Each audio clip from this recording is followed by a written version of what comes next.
Bismillahirrahmanirrahim. Alhamdulillahi Rabbil Alameen. Wassalatu wassalamu ala rasulihi wa ala alihi wa sahbihi ajma'in. Allahumma anfa'ni bima 'allamtani wa 'allimni ma yanfa'uni. Rabbi zidni ilma. Rabbi shrah li sadri wa yassir li amri wahlul 'uqdatam min lisani yafqahu qawli. அளவற்ற அருளாளனும் நிகரற்ற அன்பிலுமாகிய அல்லாஹ்வின் திருநாமத்தால் ஆரம்பம் செய்கின்றேன்.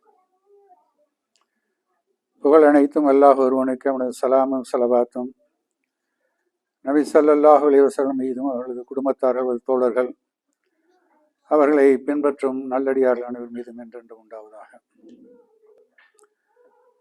அன்பிற்கினிய சகோதரர்களே சகோதரிகளே, உங்கள் அனைவருக்கும் முதற்கண் அஸ்ஸலாமு அலைக்கும் வரஹ்மத்துல்லாஹி வபரகாத்துஹு. உள்ளச்சத்துடன் தொழுவோம் அல்லது பயபக்தியுடன் தொழுவோம் என்ற தலைப்பிலே சென்ற வாரம் சில செய்திகளை பார்த்தோம். குறிப்பாக சூரத்துல் மூமினூன் என்ற அத்தியாயத்தினுடைய முதல் 2 வசனங்கள். அஊது பில்லாஹி மினஷ் ஷைத்தானிர் ரஜீம். பிஸ்மில்லாஹிர் ரஹ்மானிர் ரஹீம். கத் அஃப்லஹல் மூமினூன் அல்லதீன ஹும் ஃபீ ஸலாத்திஹிம் ஹாஷிஊன். நிச்சயமாக இறை நம்பிக்கையாளர்கள் வெற்றி பெற்று விட்டார்கள். அவர்கள் எத்தகையவர்கள் என்று சொன்னால், தொழுகையிலே பயபக்தியுடன் இருப்பார்கள். அந்த வசனத்தினுடைய சுருக்கமான விளக்கம்தான் சென்ற வாரத்தினுடைய முன்னுரையாக இருந்தது. குறிப்பாக நாம் கூறினோம், நபி ஸல்லல்லாஹு அலைஹி வஸல்லம் அவரிடத்திலே ஒரு தோழர் வந்து கேட்கும் பொழுது, செயல்களிலேயே மிக சிறந்த செயல் இது என்று கேட்கப்பட்ட பொழுது தொழுகை என்று கூறினார்கள்.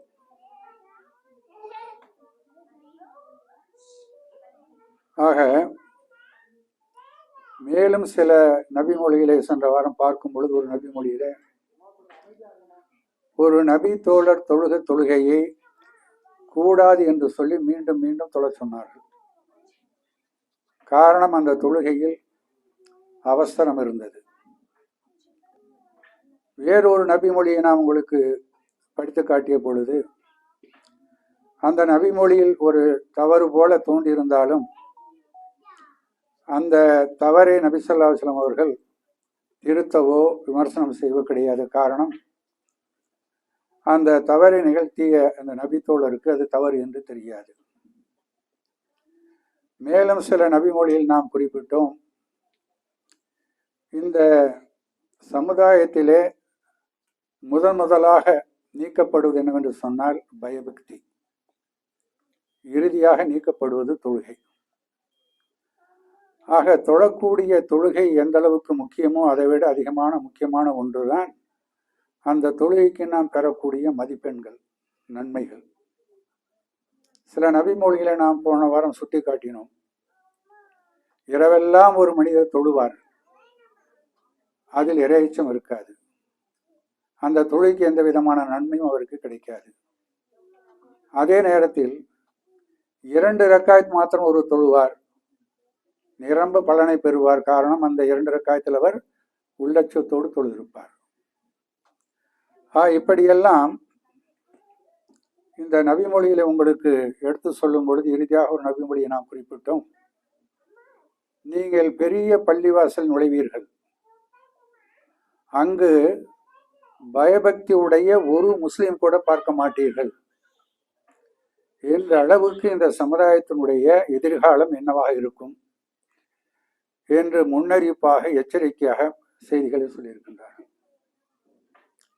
சில வேளைகளில் அந்த முன்னறிவிப்பு இந்த காலத்தில் வந்துவிட்டதோ என்று நினைக்க தோன்றக்கூடிய அளவுக்கு நம்மளுடைய தொழுகையை எடை போட்டு பார்க்கும் பொழுது நிச்சயமாக அந்த நிலையை நாம் ஏற்க தயாரில்லை. காரணம், இன்னும் நாம் தொழுகையிலே இறையச்சத்தை பெறுவதற்கு, இறையச்சத்தோடு தொழுவதற்கு முயற்சி செய்து கொண்டுதான் இருக்கிறோம். ஆக அந்த செய்தியினுடைய தொடர்ச்சியாக என்று இன்ஷா அல்லாஹ் மேலும் சில செய்திகளை பார்க்கலாம். கூறினோம் சென்ற வாரத்தினுடைய இறுதி வாக்கியமாக, தொழுகையில் எவ்வாறு பயபக்தியை பெற்றுக்கொள்வது, என்னென்ன விஷயங்கள் எல்லாம் பயபக்தியை பெறுவதற்கு தடையாக இருக்கின்றன, அதை நாம் பார்க்கலாம் என்று சொன்னோம். ஏறத்தாழ என்னுடைய இந்த தொகுப்பிலே 30க்கும் மேற்பட்ட காரணங்கள் இந்த தொழுகையில இரையச்சம் ஏற்படுவதை தடுக்கக்கூடியதாகவும், அந்த இரையச்சத்தை எவ்வாறு நாம் பெற்று தொழுகையை பரிபூர்ணமாக்கிக் கொள்வது என்பது பற்றி சொல்ல நாம் இருக்கின்றோம் என்று கூறினோம். அதனுடைய தொடர்ச்சியாக நாம் இன்று பார்க்கும் பொழுது நல்லா கவனிங்க, எவ்வளவு ஒரு பிரமாதமான ஒரு சூப்பர் ஒரு அரேஞ்ச்மெண்ட் சொல்ற மாதிரி இந்த தொழுகைக்கு இந்த சிஸ்டம் நம்மளை தயார் பண்ணியிருக்குன்னு பாருங்க. முதல்ல தொழுகைக்கு நேரடியாக நேரம் வந்தோன்னா போய் தொழ வேண்டும் என்று சொல்லவில்லை, மாறாக பாங்கு ஒலிக்கப்படுகிறது. அந்த பாங்கு ஒலிக்கப்படும் பொழுது அந்த பாங்கை கேட்கக்கூடியவர் என்ன பண்றாரு, அந்த பாங்குனுடைய அந்த வார்த்தைகளை திரும்ப சொல்லுகிறார். அந்த பாங்குனுடைய தொடர் வாக்கியங்கள்ல அல்லாஹுவை பற்றி ரசூலை பற்றி நினைவுபடுத்தக்கூடிய வாசனை இடம்பெற்றுகிறது. அடுத்து என்ன இடம்பெறுகிறதுனா, தொழுகையின் பக்கம் விரைந்து வாருங்கள், வெற்றியின் பக்கம் விரைந்து வாருங்கள். அப்ப தொழுவதற்கு முன்னாடியே இந்த பாங்கொலியை கேட்கும் பொழுதே ஒரு முஸ்லிமை தொழுகைக்கு மன ரீதியாக தயார்படுத்துகிறது. இப்ப நான் சொன்ன போன இந்த வார்த்தைகள் அல்லாஹ் பற்றி, ரசூலை பற்றி, தொழுகையை பற்றி, வெற்றியை பற்றி, இதை விட பெரிய ஒரு கவலை, இதை விட ஒரு பெரிய ஒரு சிந்தனையோட தொழுகைக்கு ஒரு மனிதன் போக முடியாது. அப்படி தயார்படுத்தி இந்த பாங்கு ஒலிக்கப்படுகிறது. அல்லாஹ் கூறுவான்,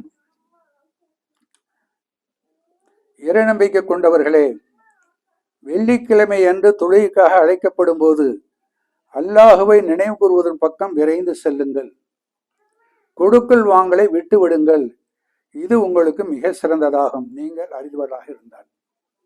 சூரத்து ஜும்மாவுடைய வசனம் 9.